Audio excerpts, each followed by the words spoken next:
selamat pagi anak-anak Ibu kelas 9. Salam sehat buat kita semua. Apa kabar anak-anak Ibu kelas 9? Ibu berharap kamu semua dalam keadaan baik, sehat, dan tentunya masih tetap punya semangat yang luar biasa untuk mengikuti pembelajaran kita pada pagi hari ini. Baik anak-anak Ibu, hari ini kembali lagi bertemu dengan saya, Ibu Rismawati Malau SPD, tentunya masih dalam pembelajaran bahasa Indonesia. Nah, pada minggu-minggu sebelumnya, kita sudah membahas mengenai laporan percobaan. Ibu ucapkan terima kasih kepada anak-anak Ibu yang sudah menyelesaikan semua tugas-tugas, baik itu pengetahuan maupun keterampilan untuk materi laporan percobaan. Dan bagi anak-anak Ibu yang belum, tolong dikerjakan secepatnya. Ibu tunggu segera. Baik, pada pertemuan hari ini kita masuk ke materi yang baru. Ya, materi yang baru, kita masuk ke bab 2. Pembelajaran kita di kelas 9 yaitu menyampaikan pidato persuasif. Sekali lagi, materi kita pada pagi hari ini yaitu menyampaikan pidato persuasif. Namun sebelum kita melanjutkan lebih dalam lagi, apa yang akan kita bahas dalam pembelajaran kita pada pagi hari ini, ada baiknya kita menyerahkan segala kehidupan kita. Kita wajib mengucap syukur kepada Tuhan karena sampai saat ini kita masih diberikan kesempatan untuk ikut belajar daring ini. Maka untuk itu anak-anak Ibu, ambil sikap yang hening, ambil sikap yang tenang, ambil sikap yang layak untuk berdoa. Namun sebelum kita berdoa, kita angkat satu pujian untuk memuliakan nama Tuhan. Ya, anak-anak Ibu ambil sikap yang rileks. Sebelum kita berdoa, kita angkat satu pujian untuk memuji dan memuliakan Tuhan Yesus. Ya, kita bernyanyi Selamat Pagi Bapa. Kita bernyanyi sama-sama.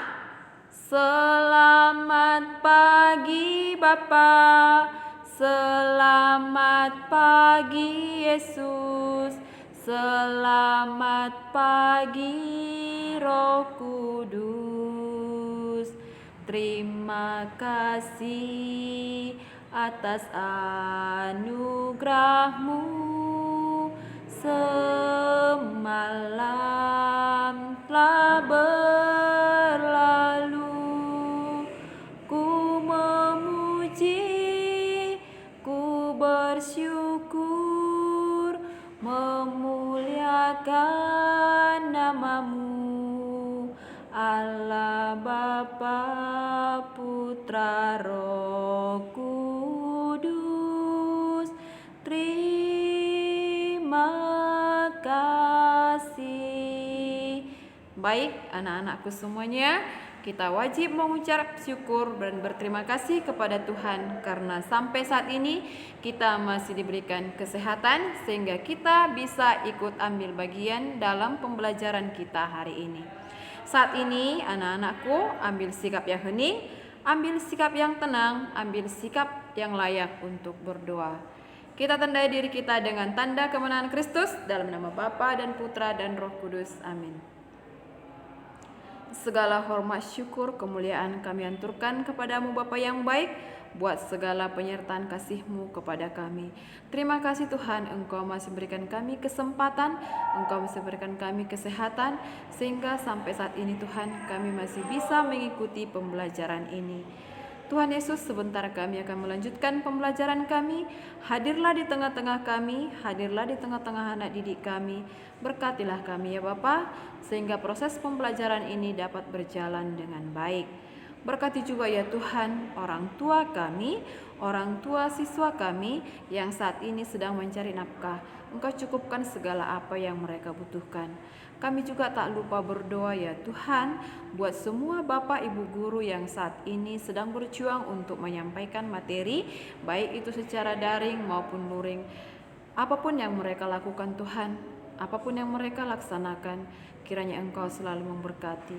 Tuhan, saat ini juga kami tetap memohon kepadamu ya Tuhan, untuk keadaan kami saat ini, di mana situasi ini ya Tuhan, dengan adanya pandemi ini masih mencekam keadaan kami.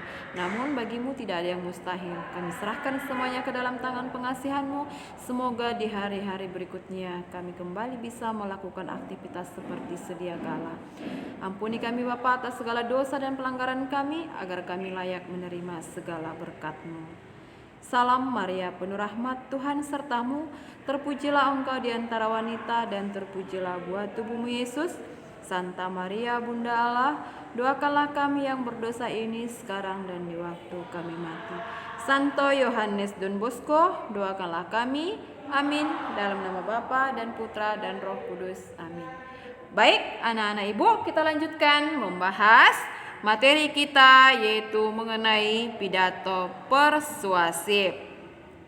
Nah, kita lihat apa yang menjadi KD kita pada pagi hari ini. Yaitu KD kita pada pagi hari ini yaitu KD 33. Di mana KD 33 yaitu mengidentifikasi gagasan, pandangan, arahan atau pesan dalam pidato persuasif mengenai permasalahan aktual yang didengar atau dibaca. Nah, itulah KD kita pada pagi hari ini. Kemudian, apa yang menjadi tujuan pembelajaran kita dari KD kita yang tadi? Yuk kita lihat, ini dia tujuan pembelajarannya. Adapun tujuan pembelajaran kita pada pagi hari ini, sesudah pembelajaran ini nanti anak-anak Ibu diharapkan mampu mengidentifikasi gagasan, pikiran, pandangan, arahan, pesan yang dibaca atau didengar secara tepat. Itulah yang menjadi tujuan pembelajaran kita pada pagi hari ini. Maka sekarang perhatikan baik-baik. Nah, Ibu mau bertanya dulu. Siapa di antara anak Ibu yang sudah pernah melihat orang berpidato? Ya, bagus. Siapa yang sudah pernah menulis teks pidato? Bagus sekali. Siapa di antara anak-anak Ibu kelas 9 ini yang sudah pernah berpidato? Iya. Ya, masih belum ya? Baik. Nah, sesudah pembelajaran kita nanti, kamu harus mampu berpidato di depan umum, ya. Nah, siapa yang pernah kalian lihat menyampaikan pidato? Iya, Bapak Ibu guru ketika pembina upacara pada saat pembelajaran tatap muka. Ayo, selain itu siapa lagi yang pernah dilihat? Iya, bagus, Pak Jokowi, Bu. Ya, pada saat kapan? Iya, bagus sekali. Pada saat 17 Agustus. Ya, walaupun tahun kemarin kita tidak melaksanakannya ya secara langsung, ya. Ya, tapi itu bukan menyurutkan semangat anak-anak Ibu sebagai generasi penerus bangsa. Nah, kira-kira orang yang menyampaikan pidato itu disebut apa? Sebelum Ibu menjelaskan apa itu pidato persuasif seperti itu ya anak-anak Ibu ya. Pernah kan dilihat orang yang menyampaikan pidato kan? Ya, pernah. Apa istilah lain yang digunakan untuk orang yang menyampaikan pidato itu? Misalnya nih, Ibu pada saat upacara bendera, Ibu sebagai pembina upacara karena kebetulan mungkin yang bertugas itu adalah kelas 9D karena Ibu wali kelas 9D, ya kan? Nah, kira-kira Ibu disebut apa di sana? Iya, bagus. Ya, istilah untuk orang yang menyampaikan pidato itu ada disebut orator. Ya kan? Ada juga istilah yang lain apa? Singa mimbar. Apalagi? Iya, macan podium.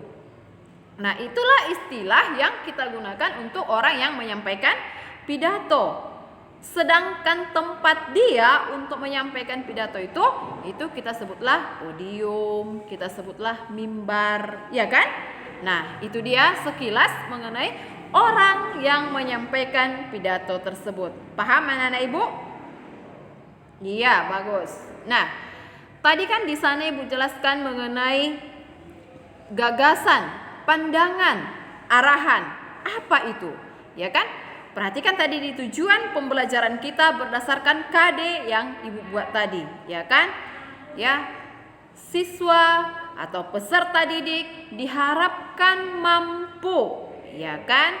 Mengidentifikasi gagasan, pandangan, arahan, pesan secara cepat dan tepat. Itu tadi kan? Nah, Ibu kasih sedikit penjelasan mengenai gagasan, pikiran, pandangan, arahan, dan pesan.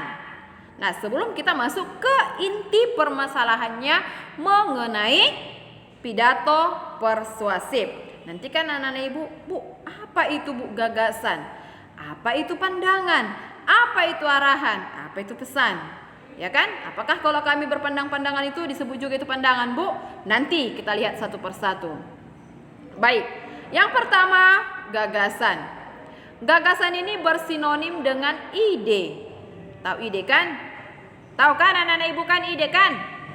Iya.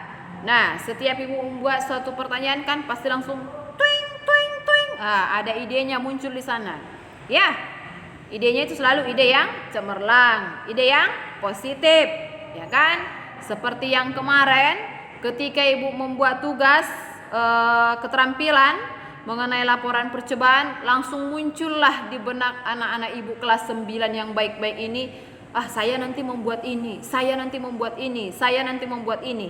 Nah, itu kan ide ya, itu ide. Nah, gagasan bersinonim dengan ide, yaitu rancangan yang tersusun dalam pikiran, ya kan? Ini yang Ibu katakan tadi. Ketika Ibu menugaskan kamu untuk membuat laporan percobaan, ya kan? Nah, pada saat Ibu menugaskan itu pasti sudah muncullah ide ataupun gagasan di dalam benak ataupun pikiran anak-anak Ibu kelas 9, ya kan? Sehingga bisalah kamu mengirimkan tugasmu tepat waktu. Jadi bagaimana Bu yang belum mengirimkan? Apakah mereka itu tidak dapat ide? Iya, tapi idenya masih setengah-setengah, belum full, ya kan? Makanya tugasnya sampai sekarang belum diselesaikan. Tapi sesudah ini nanti harapan Ibu idenya sudah muncul karena sudah berakhir itu materi laporan percobaan, ya kan anak-anak Ibu ya. Nah, jadi gagasan itu bersinonim dengan ide, yaitu rancangan yang tersusun dalam pikiran. Apa yang muncul dalam pikiranmu itu, itulah yang disebut sebagai ide, ya. Nah, yang kedua, pikiran. Nah, pikiran itu merupakan hasil dari berpikir, ya. Kau tuangkan itu nanti, itulah pikiranmu, itulah buah ataupun hasil dari idemu tadi, ya kan? Nah, kalau ada ide kita kan pasti di sana ada proses berpikir, ya, ada proses berpikir di sana. Nah, pandangan sama dengan pendapat seseorang terhadap suatu keadaan atau masalah, ya. Ketika kita menghadapi suatu masalah, maka masing-masing kita memiliki persepsi ataupun pandangan yang berbeda terhadap masalah tersebut. Ya, seperti situasi saat ini yang kita hadapi adalah masalah virus corona yang sampai saat ini juga belum selesai, ya. Dan tidak ada di antara kita yang bisa menjamin kapan virus corona ini akan berakhir. Atau ada di antara anak-anak Ibu kelas 9 yang sudah bisa menjamin? Ada? Oh, berarti samalah kita ya, tidak bisa kita jamin ya anak-anak Ibu ya. Nah, jadi pandangan itu sama dengan pendapat seseorang terhadap suatu keadaan atau masalah. Ya, namanya pandangan. Pandangan seseorang itu berbeda. Ya, antara satu dengan yang lain itu berbeda. Ya, kita ibaratkan lah ini anak kelas 9 kalau melihat cewek cantik kan, yang laki-lakinya kan anak-anak Ibu ya. Nah, pasti kalau misalnya si A melihat si B itu cantik, sementara si C mungkin melihatnya itu tidak, ya. Karena pandangan kita itu berbeda. Sama dengan ketika kita menghadapi suatu masalah, ya. Masing-masing kita memiliki persepsi ataupun pandangan yang berbeda terhadap masalah tersebut. Ya. Nah, seperti pemberlakuan PPKM saat ini, ya kan? Nah, masing-masing kita memiliki pendapat ataupun pandangan yang berbeda terhadap pemberlakuan PPKM tersebut. Baik, yang berikutnya arahan. Namanya arahan, diarahkan, ya kan? Ayo ke sini. Sesudah itu kamu pergi ke sana. Itu kan arahan kan? Diarahkan. Kamu juga diarahkan oleh Bapak Ibu guru, kembalilah ke jalan yang benar. Kalau selama ini sudah gagal melenceng, tidak mengerjakan tugas kan, selalu diarahkan oleh Bapak Ibu guru, khususnya Bapak Ibu wali kelas. Kamu diteleponi, kamu sudah mulai membelok ini. Ayo lurus lagi yo, arahnya ke sini ya, bukan ke kanan tapi ke kiri. Itu arahan. Jadi arahan itu sama dengan petunjuk untuk melaksanakan sesuatu. Ya. Nah, yang berikutnya pesan. Pesan itu berisi perintah, namanya pesan. Pernahkah orang tuamu berpesan kepada kamu? Iya. Adrian, nanti kalau selesai pembelajaran daring, kamu jangan langsung tidur ya. Kamu cuci dulu piring yang ada di wastafel itu. Itu mungkin kata Mama si Adrian, ya kan? Nah, itu kan berisi perintah ya. Atau juga nasihat, ya. Ketika kita sudah melakukan suatu kesalahan, adalah pesan-pesan dibuat di sana, ya kan? Ya, misalnya seperti Ibu sama anak kelas 9D. Ya, banyak pesan-pesan Ibu kan? Walaupun anak kelas 9D ini mungkin mengatakan Ibu ini cerewet kali, terus saja merepet-merepet. Ya, tapi itu demi kebaikan anak-anak Ibu semua. Nah, permintaan ataupun amanat, ya, permintaan. Ya, pesan itu sama juga dengan permintaan. Ya, kita menginginkan seseorang itu untuk melakukan seperti apa yang kita harapkan. Itu kan permintaan kita. Baik, itu sedikit penjelasan mengenai tujuan pembelajaran kita tadi. Karena di sana mengidentifikasikan gagasan, pikiran, pandangan, arahan, dan pesan secara cepat dan tepat. Nah, ini penjelasannya. Baik, anak-anak Ibu, kita lanjutkan kembali.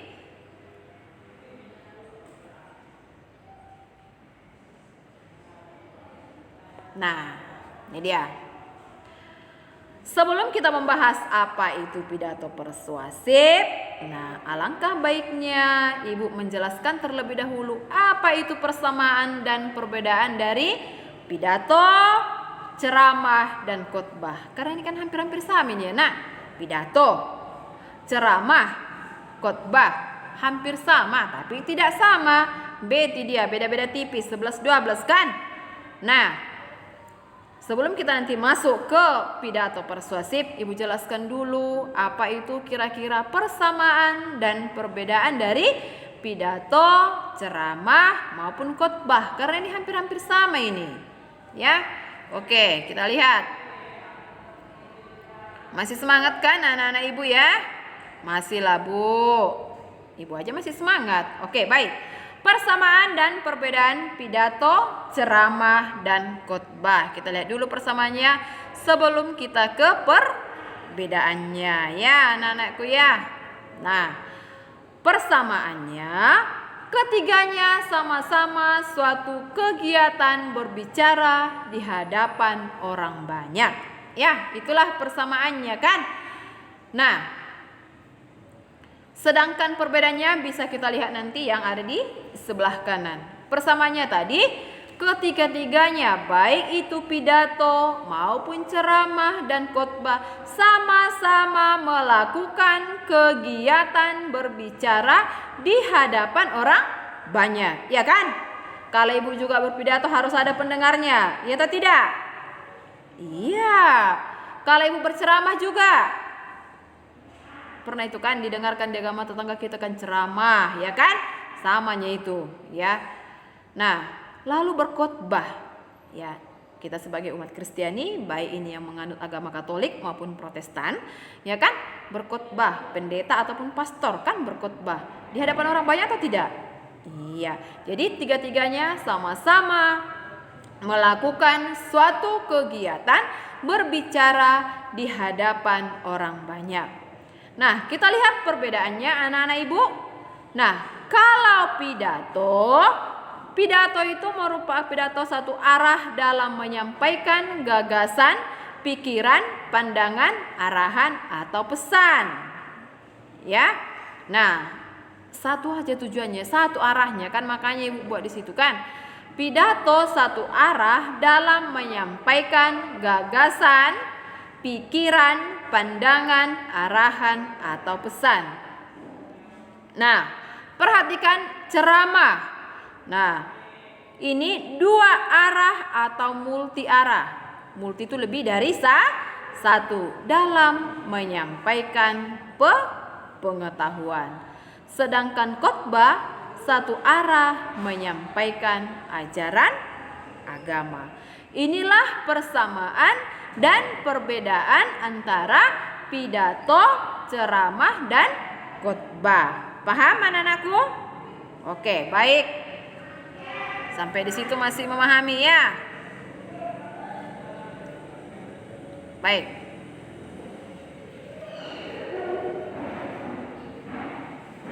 Nah, jadi kalau seperti itu, apa itu pidato? Nah, lihat dulu.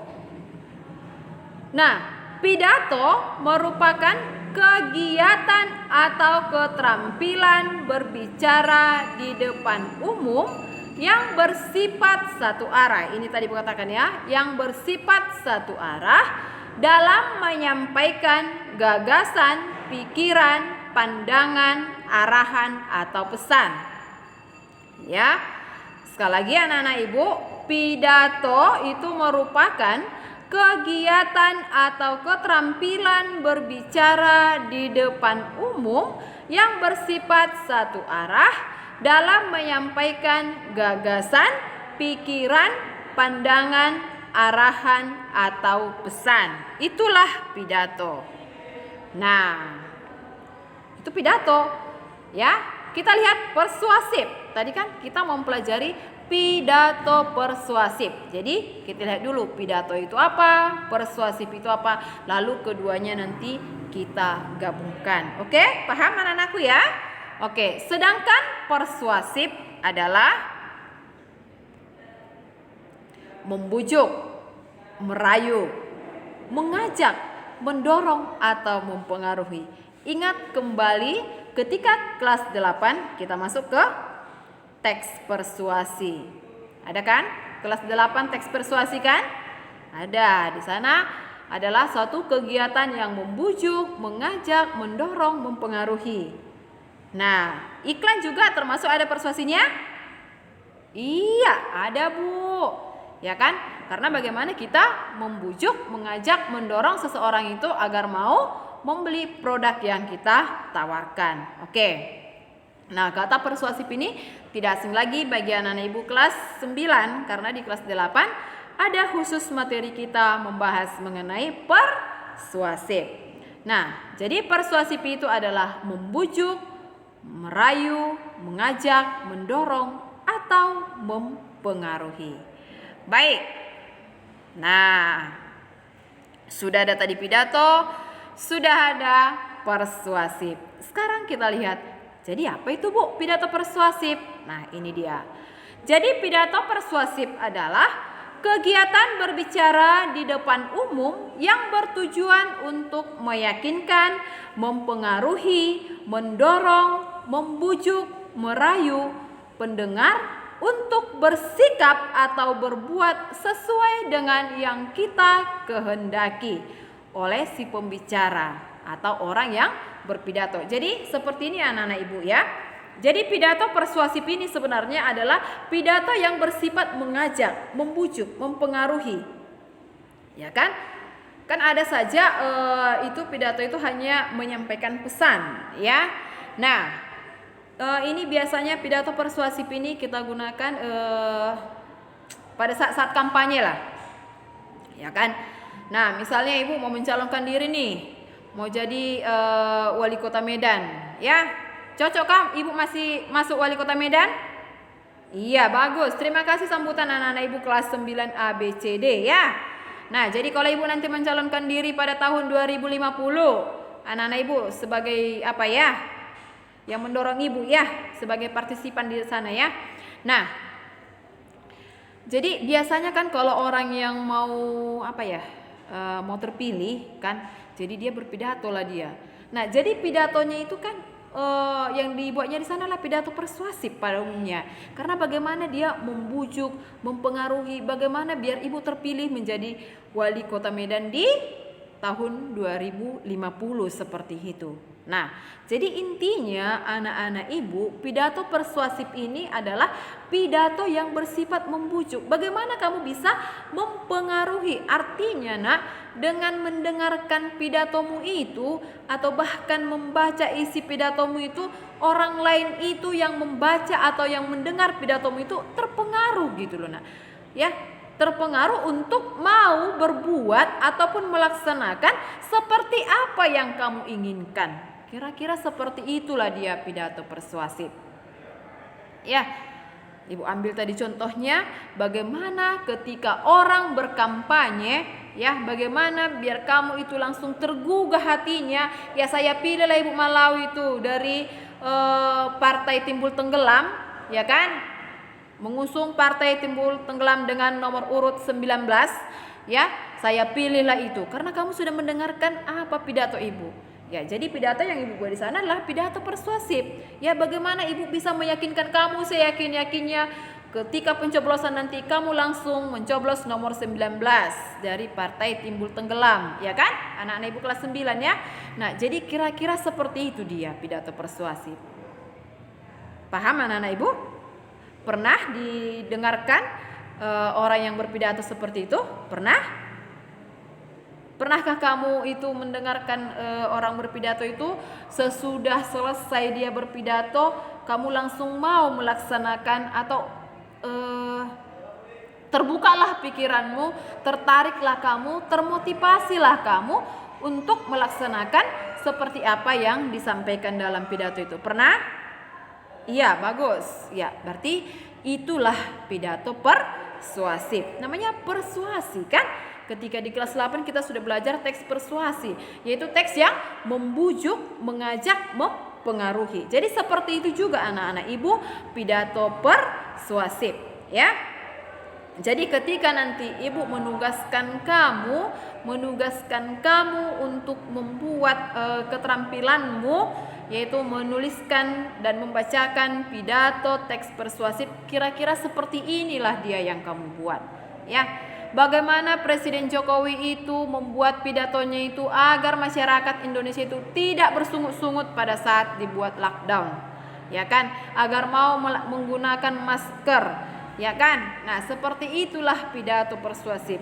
Andaikan presiden kita, Presiden Republik Indonesia, Bapak Joko Widodo, itu kan berpidato dia bagaimana penggunaan masker yang baik dan benar, ya kan? Lalu disebutkan di sana untuk apa, fungsinya untuk apa, ya kan? Nah, itu di situ Bapak Presiden kita itu menggunakan pidato persuasif.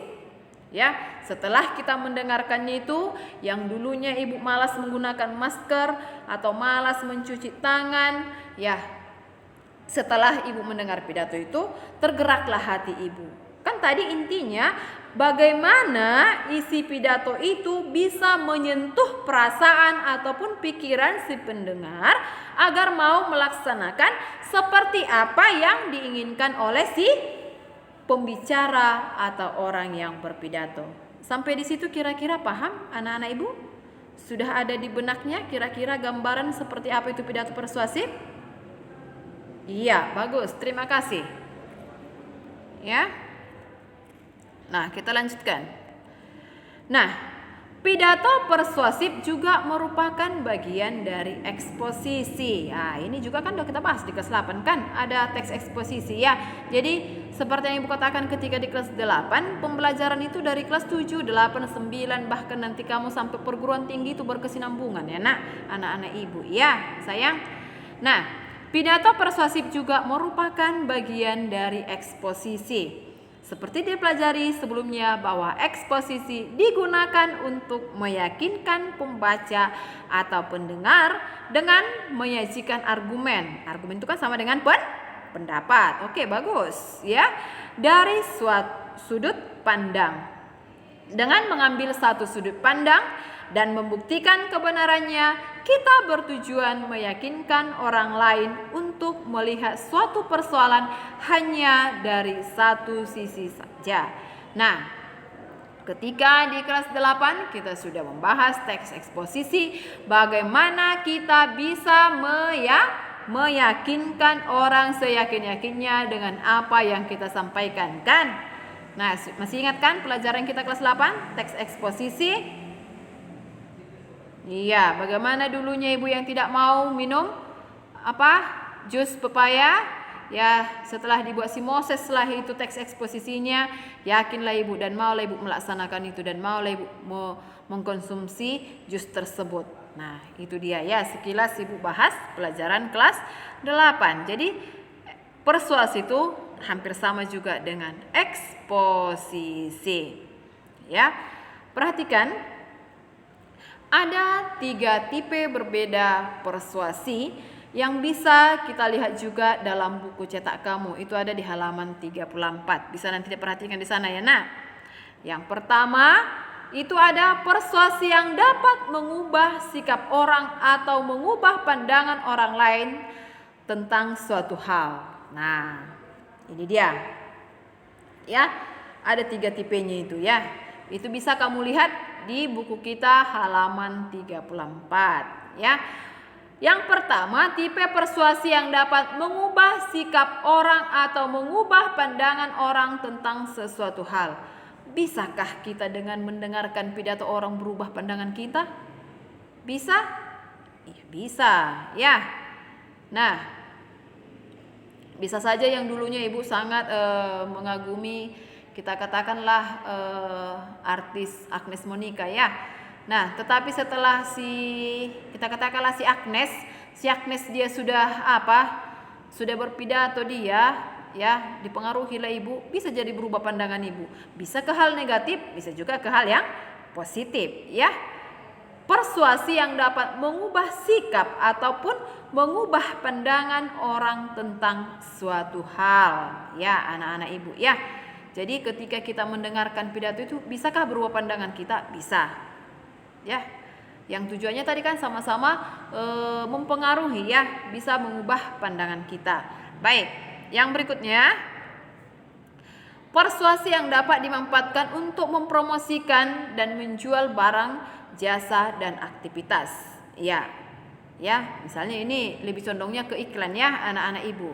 Ya. Ini kan bisa kita gunakan persuasi yang dapat dimanfaatkan untuk mempromosikan. Ini lebih condongnya kita masuk ke iklan.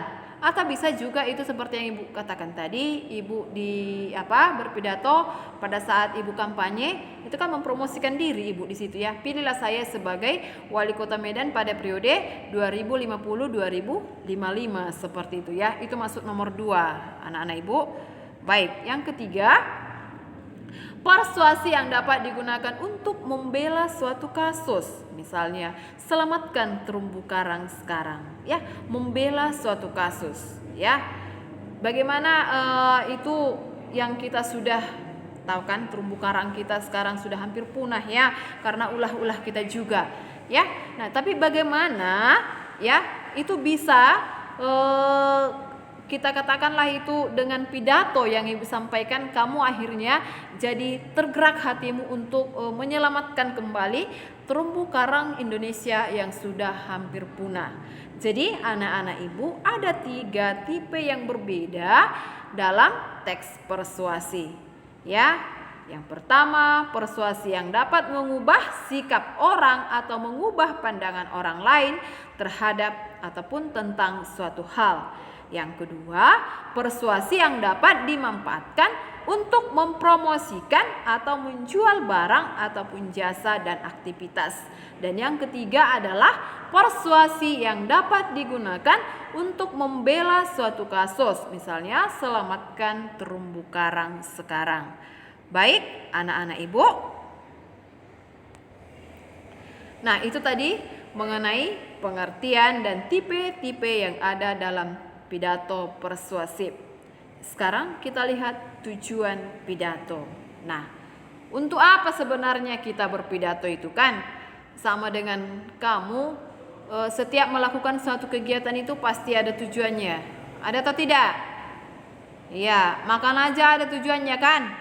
Apa tujuan kalian untuk makan? Apa tujuannya untuk makan? Iya, supaya kenyang. Ya. Selain untuk itu apalagi? Iya, memenuhi nutrisi, Bu. Ya. Agar nutrisi yang dibutuhkan oleh tubuh terpenuhi.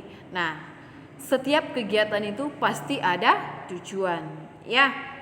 Nah, sama halnya dengan pidato. Apa itu tujuan pidato? Kita lihat satu persatu.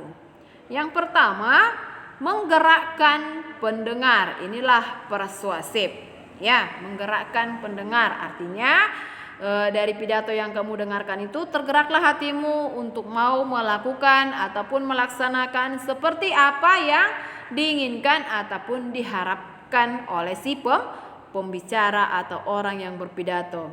Nah, yang kedua, memberikan informasi kepada pendengar, ya kan? Ketika kita selesai mendengarkan pidato seseorang itu, ada tidak informasi yang kita dapatkan dari sana? Ya, betul sekali. Ada, Bu. Ada informasi yang bisa kita dapatkan dari pidato yang disampaikan. Nah, yang berikutnya menghibur. Bu, bagaimana Bu pidato itu bisa menghibur? Ya, pidato juga bisa menghibur pendengar. Ya, makanya ketika kamu berpidato, buatlah semenarik mungkin. Bukan gayamu yang semenarik mungkin, tapi caramu yang menyampaikan agar orang lain bisa terhibur. Oke, lalu yang berikutnya adalah meyakinkan pendengar. Ya, jelas di sana pidato itu harus bisa meyakinkan orang yang mendengarkan. Jadi, anak-anakku, ada 4 tujuan kita berpidato. Yang pertama, menggerakkan pendengar. Yang kedua, memberikan informasi kepada pendengar. Yang ketiga, menghibur pendengar. Dan yang keempat itu meyakinkan. Yakinkanlah pendengarmu itu. Ya. Baik. Anak-anakku, sampai di situ memahami masih? Masih paham sampai di situ? Masih? Iya. Baik. Ada yang mau bertanya? Silahkan. Adakah di antara anak-anak ibu yang mau bertanya? Iya, baik. Nah, kalau tidak ada, anak-anakku, kita akhiri pembelajaran kita sampai di sini. Ya, Ibu harapkan sesudah pembelajaran ini nanti anak-anak ibu bisa memahami apa itu tadi pidato. Lalu tadi ada ibu jelaskan 3 tipe pidato persuasif yang berbeda, kemudian tujuan berpidato. Nah, sesudah ini nanti anak-anak ibu silahkan catat materi kita hari ini di buku catatanmu, tetapi tidak usah kamu kirimkan di Google Classroom. Ya, sekali lagi, sesudah ibu mengakhiri pembelajaran ini nanti, silahkan anak-anak ibu catat dalam buku catatanmu, tetapi tidak usah kamu kirimkan di Google Classroom. Namun perlu ibu garis bawahi di sana, jangan sampai ada anak-anak ibu yang tidak mencatat, karena nanti ibu akan menagih catatan. Jadi setiap catatan yang ibu kasih harus dicatat di buku catatan, namun tidak perlu kamu kirimkan di Google Classroom. Demikian pembelajaran kita pada pagi hari ini. Tetaplah semangat dalam belajar, tetaplah jaga kesehatanmu, dan apabila kamu kurang memahami materi yang ibu sampaikan, anak-anak ibu bisa bertanya di forum atau bisa bertanya lewat japri ibu. Diminta nomornya sama wali kelas. Paham? Ya. Demikian pembelajaran kita. Kita akhiri dengan kata salam sehat. Terima kasih buat perhatian anak-anak ibu. tetap jaga kesehatan dan tetap semangat, dan yang paling utama adalah tetap berdoa semoga pandemi ini segera berlalu sehingga kita bisa melaksanakan pembelajaran secara tatap muka di sekolah.